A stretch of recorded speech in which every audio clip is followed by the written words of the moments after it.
एक मालिक है और वो मालिक अपने नौकर से कहता है कि तू हर रोज मुझे 1 लीटर दूध गर्म करके पिलाएगा, ये तेरी ड्यूटी।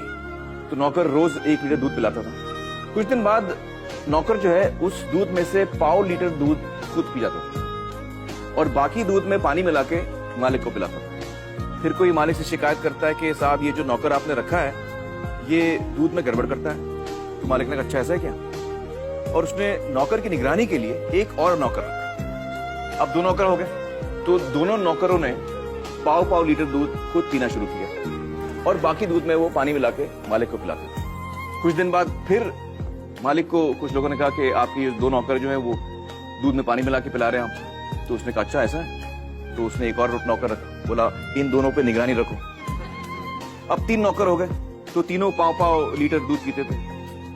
मालिक को 1.5 लीटर दूध में पानी मिला के पिलाते थे। मालिक की तबीयत भी थोड़ी कमजोर होने लगी, थोड़ा वीक हो गया वो। फिर किसी ने कहा कि आपका स्वाद बड़ा गड़बड़ हो गया, आप तो बहुत कमजोर होते जा रहे हैं, ये नौकर आपके बड़ा गड़बड़ कर रहे हैं। तो बोला अच्छा ऐसा हो रहा है क्या। तो उसने एक और नौकर रखा, बोला इन तीनों पे निगरानी रखो कि ऐसा ना हो। अब जब 4 नौकर रख लिए तो दूध तो 1 ही लीटर था। थोड़े दिन ठीक मिला, फिर चारों नौकर मिल गए और दूध पीने लग गए।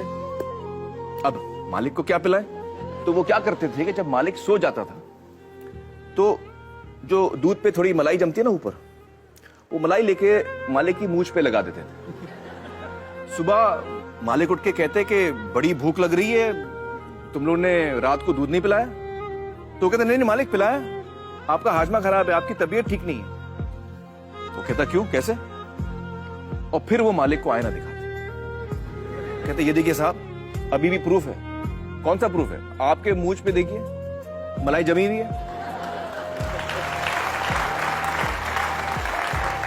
तो अब मुझे बताइए दोस्तों कि ये कहानी है या हकीकत। हकीकत है। तो इसमें मालिक कौन है और नौकर कौन है। हाँ आप बताइए।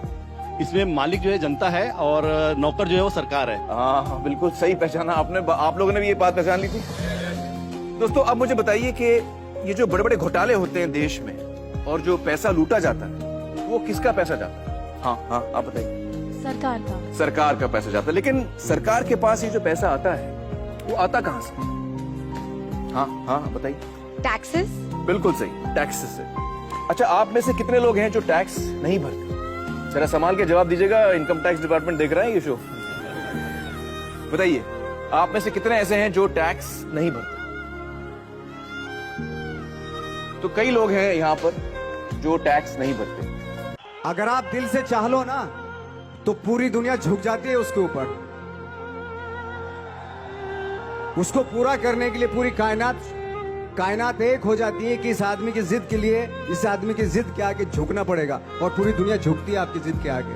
लेकिन आपको जिद्दी होना पड़ता है, आपको बहुत सारे सेक्रीफाइस भी करने पड़ते हैं, क्योंकि ये आपने चाहा है। परीक्षा देनी पड़ती है आपको, जितना बड़ा इम्तिहान होगा उतनी बड़ी परीक्षा भी देनी पड़ेगी। आसान काम नहीं है। छोटे छोटे टारगेट बनाएंगे तो छोटों में निपटारा हो जाएगा। हमेशा अपने आप को टारगेट बढ़ा दो। तो उसके लिए हमेशा अपने आप को अनकंफर्ट जोन में डालो कि जो इम्पॉसिबल है उसको पॉसिबल करने की शिद्दत, पैशन आपके अंदर होना चाहिए, वो हो जाता है। आज जो दुनिया में इतने सारे एक्सपेरिमेंट हुए हैं ये सिर्फ इसी बिना पे हुए हैं, पागलपन के जरिए ही हुए हैं ये सारे एक्सपेरिमेंट। एक मैंने कहीं सुना था कि जब आप एक्सपेरिमेंट करते हैं तो फेलियर भी होते हैं, कई बार फेलियर होते हैं। कोई एक एक्सपेरिमेंट करने के लिए, कोई एक चीज करने के लिए बहुत बार हमने भी झेला है, बहुत बार फेलियर हुए हम लोग। लेकिन एटलीस्ट हमें इतने सारे फेलियर होने से इतने तरीके पता चले कि इन तरीकों से सक्सेस नहीं मिल सकती।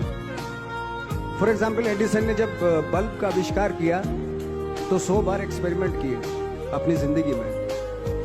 100 बार एक्सपेरिमेंट करने के बाद जब उसको पता चला कि अरे फॉर्मूला तो ये था बल्ब बनाने का, तो एटलीस्ट उसके साथ साथ उसको ये भी पता चला कि 100 जो तरीके हैं, 100 तरीकों से बल्ब नहीं बनता, ये भी पता चला उन फेलियर्स में उसको।